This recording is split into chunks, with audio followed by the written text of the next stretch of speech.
Okay, encore of Two Bad Ants, the pre-K edition. You ready, my friends? Okay. News traveled through the tunnels of the ant world. A scout named John had returned with a remarkable discovery, a beautiful sparkling crystal.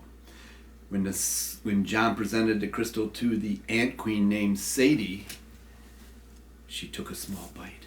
Then quickly, Sadie ate the entire thing.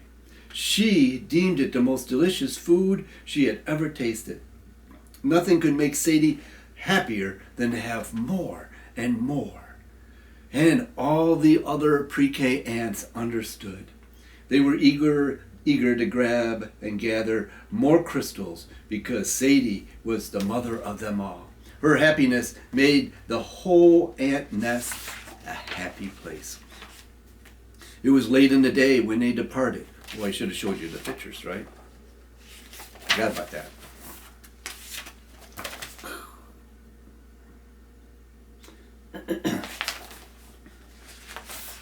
It was late in the day when they departed.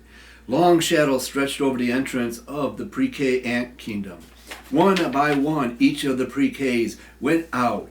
There was Isaac, Ben, Jackson, Jameson, Caleb, Sadie, Paisley, and John, all tromping through the woods. They marched into the woods surrounded by their underground home. Dusk turned to twilight, twilight to night, and the path they followed twisted and turned, every bend leading them deeper and deeper into the forest. More than once, a line of ants stopped and listened for a hungry Ben the Spider. Oh, Isaac is probably the Spider-Man too. Ben and Isaac the Spider-Man. But all they heard was the call of the crickets, which were Caleb and Isaac. Dew formed on the leaves without warning. Huge, cold drops fell on the marching pre-K ants. Firefly flew overhead, and for an instant Paisley lit up the woods with a blinding blue-green flash.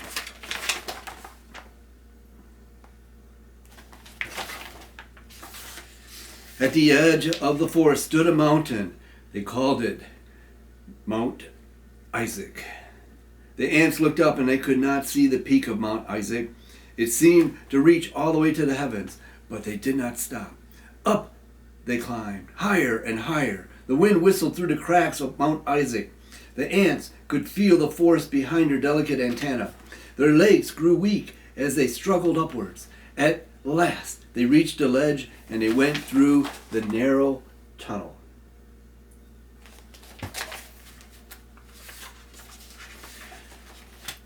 When the ants came out of the tunnel, they found themselves in a strange world. Smells they had known their entire life. Smells of dirt and grass and rooting and rotting plants had vanished. There was no more wind, and more puzzling of all, the sky was gone. They crossed the smooth surface, then followed John the Scout up a glassy curved wall, and they reached their goal. From the top of the valley, they could see the sea of crystals down below. One by one, the pre-K ants, traveled to the crystals. Quickly, each of them chose a crystal, then turned and started their journey home. There was something unnatural about this place, and it made the ants nervous. In fact, they left in such a hurry, they didn't see Paisley and Jackson hiding behind. "Why go back?" asked Paisley. "This place may not feel like home, but look at all those crystals." "You're right," said Jackson. "We can stay here and eat the treasures every day forever." And Jackson and Paisley ate crystal after crystal until they were too full to move, and they fell asleep.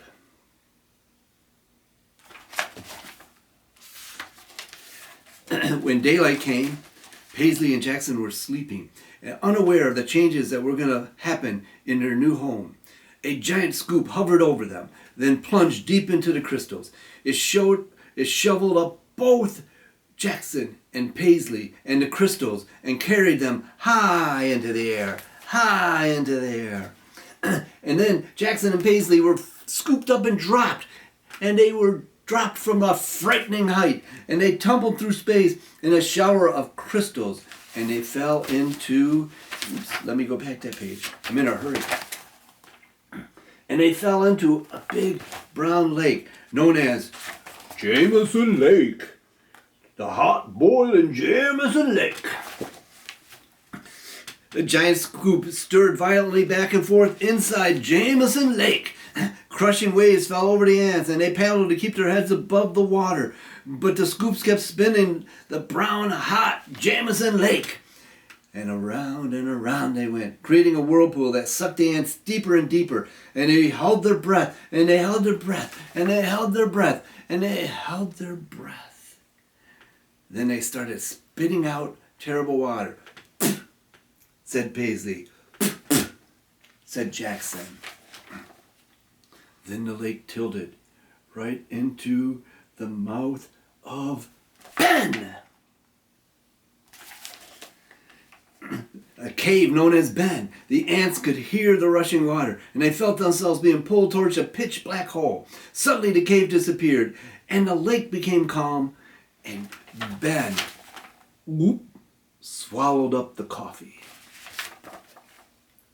Paisley and Jackson crawled down the walls and back to the lake.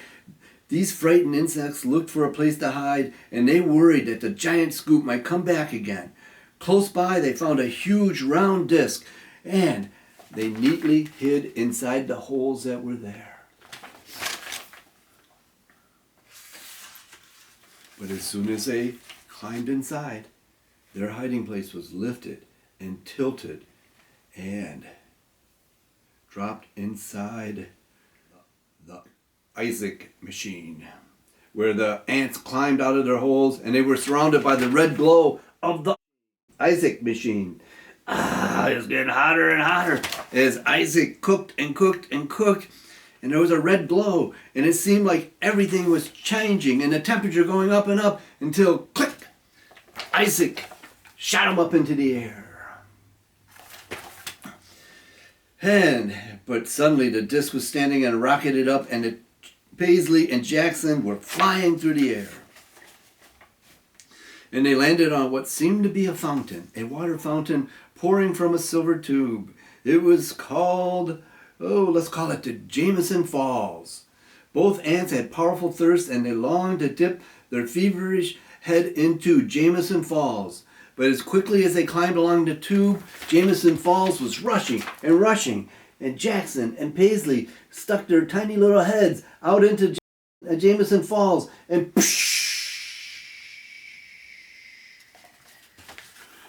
they were knocked over into a whirling, crazy chamber of trouble, known as Caleb Trouble. Caleb the garbage disposal. Caleb, choose them up again. And the ants were caught in a whirl storm known as Caleb. And Caleb shredded the food and singing, and boom, and boom, and boom, and boom. And then finally, Caleb stopped. And Jackson and Paisley slowly crawled out. Let's take a break. Well, welcome, my friends. It's time for you to get off that horse and take a little break, and let's wash your hands.